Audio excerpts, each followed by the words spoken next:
lapidary. A while back I did a video on YouTube showing a jig that I built, which is to square up the end of a bezel or a ring shank. And since then I did another one, which is another design, which is much better design. And this is the one here I did. It has a base plate that has two holes in it, so you could actually mount it on your bench, or you could do it like this one here, which you have it on a piece of wood and mount it there. This way you could move it around whatever you want. So I'm going to show you how this one it works, which is basically the same like the other one, except that's with the new design. And since I'm doing that video, I might as well explain how it works. This shank for a ring I already did cut, and it's to size. So one thing you need to do when you use the jig is highlight the ends with a Sharpie so it turns black, and this way you'll be able to see when you cut that surface, you're going to end up cutting the high points of it, and the low points is going to stay black. When you cut everything, all the black goes away, then you know that this surface is square and flat. Now you take it and you put it against the jig on this surface. Now this jig is 90 degrees square to each side, and also 90 degree to the base plate. So when I put it in and I get the file, and make sure the file that the edge of the file will not cut, so it's just smooth side. When you put it on, put it against the side plate, and you put it in, and then you push with your thumb the shank against the file, and then you start filing. So I put it like this, push it in, and give it a couple of files, and you could actually see that this one here is cutting on one end only, not the other end. So you put it back until that black is gone away.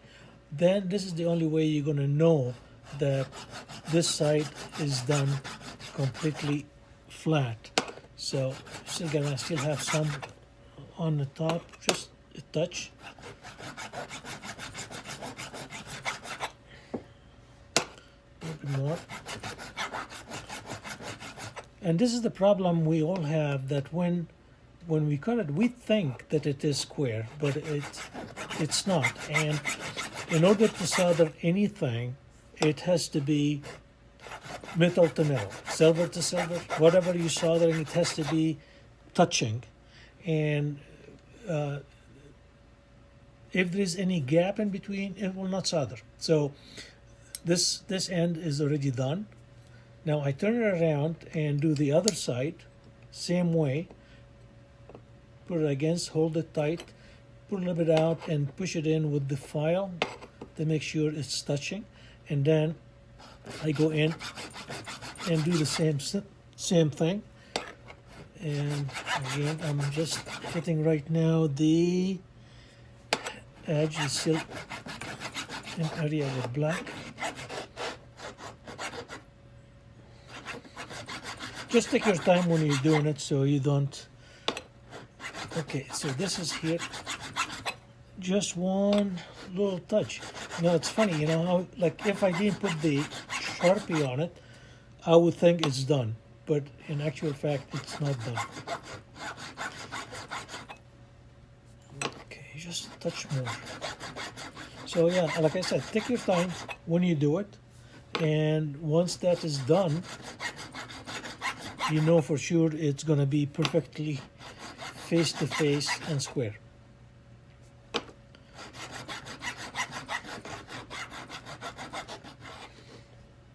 Okay, so also this side is already done. don't know if you could see it here. You probably do. So there's no more Sharpie on it. Same as the other side. Nice and clean. So now what you have to do is you turn it around and you make that D shape. What I did just to cut down the time on this video, I already have another one that's already made. And what you do is you bend them to get them flush against each other and make sure that there is no light going right through them. And once you do that, then you can go in and solder this here. One of the things that I do use to bend them, there's this, I use these here so they can, actually it has, I think I have another one. Hold on a second. I have. So this pliers here, it has, it's rounded. One side is rounded, and the other one is the opposite. So one is, you could actually see it here. See that? But what happened with this one here? This here is different. This pair of pliers is rounded at the bottom, but it's flat on the top. And the reason for that when you use to bend your shank, the top one is flat, that's the outside of the ring, and the bottom portion is rounded, so you could actually round it, but at the same time you will not mark up your ring.